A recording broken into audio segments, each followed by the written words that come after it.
Aku pun terdiam. Tentu dia teringat petang semalam aku bersama-samanya di gelanggang badminton untuk memberikan sokongan padu padanya sewaktu dia menentang pasangan Cina, iaitu pegawai ladang itu juga. Dia terlibat dalam pertandingan akhir Piala Pengurus Ladang. Mungkin kerana sokongan aku, dia juara. Itulah kelemahanku satu-satunya. Mudah menangis bila berdepan dengan ayahanda untuk soalan-soalan yang mudah sekalipun. Tetapi ia menagih sebuah jawapan yang jujur, yang perlu dihadirkan dari hati nurani. Namun anakku, kelemahanku inilah kemudiannya bertukar menjadi kekuatan sebenar bagiku dalam setiap perjalanan kerjaya dan hidupku, terutama sewaktu aku lalui detik remajaku. Aku terjajah dengan cita-citanya padaku, dan penjajahan itu adalah satu pembebasan sebenarnya. Satu bentuk kemerdekaan yang memaksa aku mengeluarkan semua potensi diriku. Dalam setiap kali aku ingin membuat keputusan penting, janji-janji dan doa-doa ayahandaku lah yang selalu mendasarinya. Jika ia serasi dengan doa dan kata-kata yang pernah ku tahu, aku mudah memutuskan. Tetapi jika ia agak bertentangan, aku sentiasa cuba menangguhkan. Demikianlah bagaimana ayahanda telah membentuk watak dan keyakinanku, telah menjajah pemikiranku untuk hidup dalam kerangka menjunjung tinggi hasrat dan niatnya, menggalas semua sesuatu yang pernah terucap. Ya Allah, Engkau telah memberikan aku ayah terbaik di dunia ini. Aku bangga dan bersyukur, ya Allah. Tahun-tahun mendatang, ayahandaku terus mendaki tangga yang dipilihnya sendiri. Dia kekal menjadi orang terpenting di daerah itu, sama ada sebagai tempat rujukan, tempat mengadu, tempat memohon pertolongan, maupun sebagai orang yang ditakuti dan disegani. Dia kekal menjadi ketua parti di badan kubu, pengerusi PIBG sekolahku, pengerusi jawatan kuasa itu, jawatan kuasa ini, sehingga dia menolak dan tidak berdaya lagi untuk berbakti.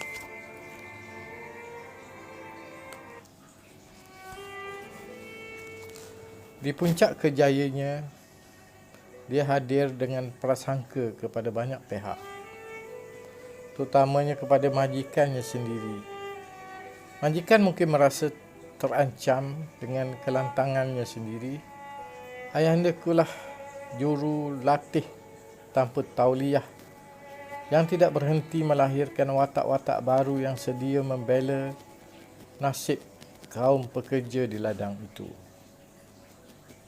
Justru tidak berapa lama selepas itu, dengan alasan dinaikkan pangkat sebagai eksekutif pentadbiran, maka ayahandaku pun bertukar ke ibu pejabat syarikat itu di Kuala Lumpur.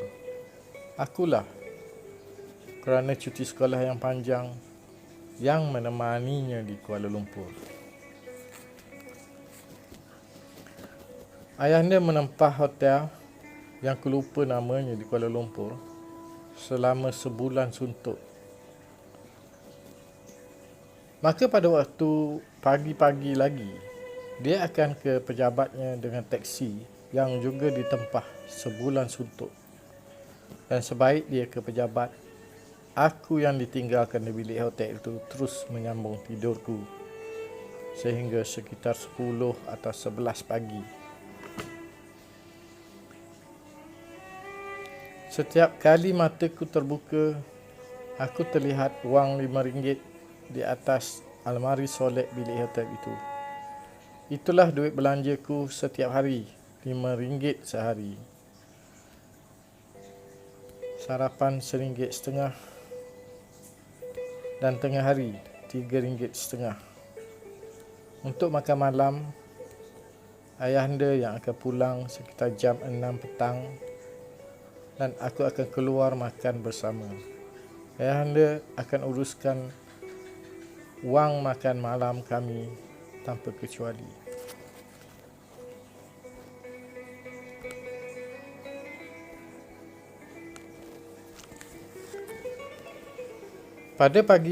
Pada hari-hari awal menginap di hotel itu, aku turun bersarapan sekitar jam 11 pagi dengan mengambil pelbagai lauk. Nasi lemak berlauk seperti udang, sotong dan telur goreng. Harganya mengejutkan, RM3.50.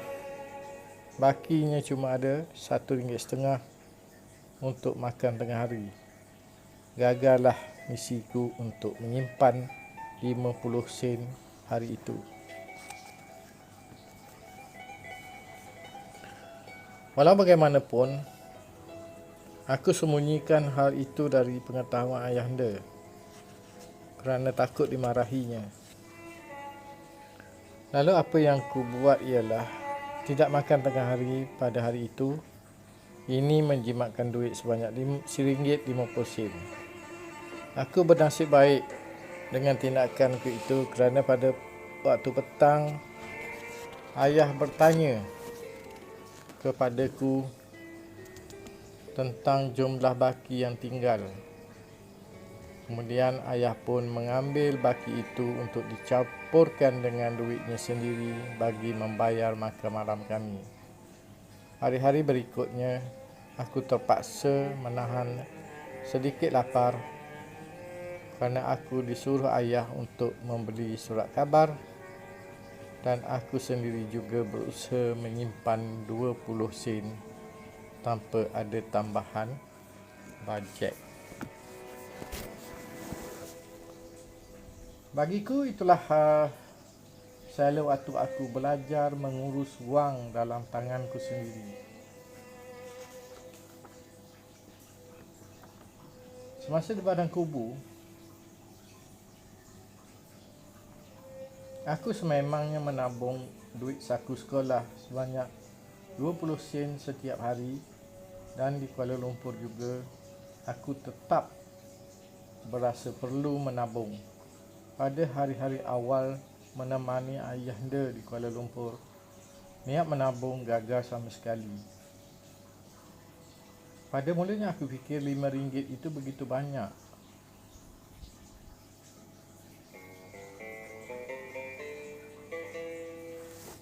Aku berfikir-fikir lagi. Sekurang-kurangnya, aku boleh saja menyimpan 50 sen sehari. Namun, aku sungguh jahil tentang hal itu.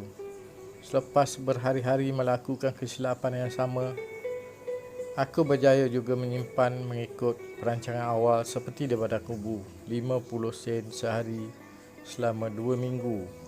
Namun duit simpanan itu ternyata habis di hujung minggu, iaitu sebagai belanja semasa perjalanan hujung minggu kami pulang ke padang kubu untuk menjenguk bonda dan adik-adik.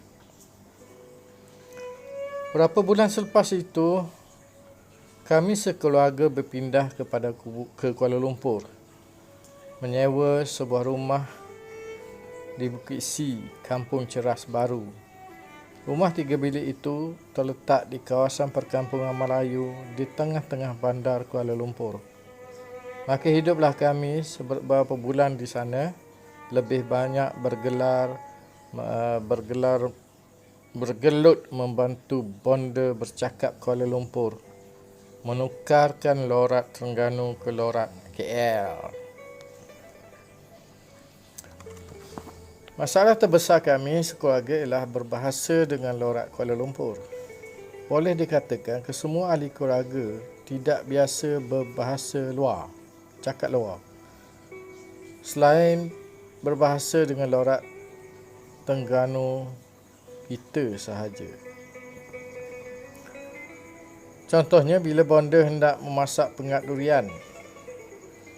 Salah satu ramuan yang diperlukannya ialah kami di Terengganu memanggilnya menisang. Maka dengan yakinnya aku bertawaf satu ceras untuk mendapatkannya. Haram tak dia. Rupanya manisan yang aku sebut manisan, konon-konon yang aku sebut itulah adalah disebut sebagai gula Melaka. Aku tahu akan istilah itu selepas salah seorang pengunjung kedai yang kebetulannya dari Terengganu telah menyampuk sebutanku. Alhamdulillah. Walaupun malu juga weh. Maka pusingan kedua tawaf cerah itu tidak lengkap. Menjadi dua pusingan kerana di kedai ketiga persinggahanku gula Melaka itu dapat diperolehi. Contoh lain ialah laksa lidi. Ia rupanya mi dalam bungkusan kecil-kecil begitu. Kali pertama aku bertanyakan laksa lidi itu, tuan punya kedai segera membawa segenggam lidi terikat kemas yang digunakan untuk membuat penyapu. Melihatnya, aku pun lari. Colok pun satu lagi barang yang melucukan. Di Terengganu, colok itu maksudnya mancis. Di Kuala Lumpur pula, colok itu adalah salah satu bahan upacara sembahyang orang Cina.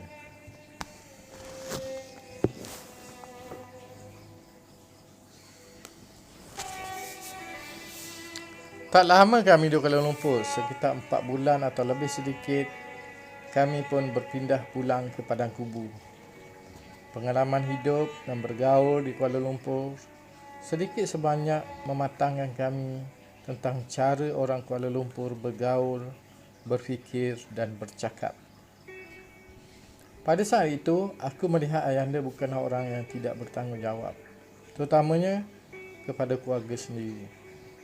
Sepanjang usia mudanya atau di saat aku sekolah rendah lagi, aku masih ingat bagaimana dia begitu bersungguh-sungguh untuk membantu semua adik-adiknya. Sebenarnya adik tiri daripada ibu yang lain.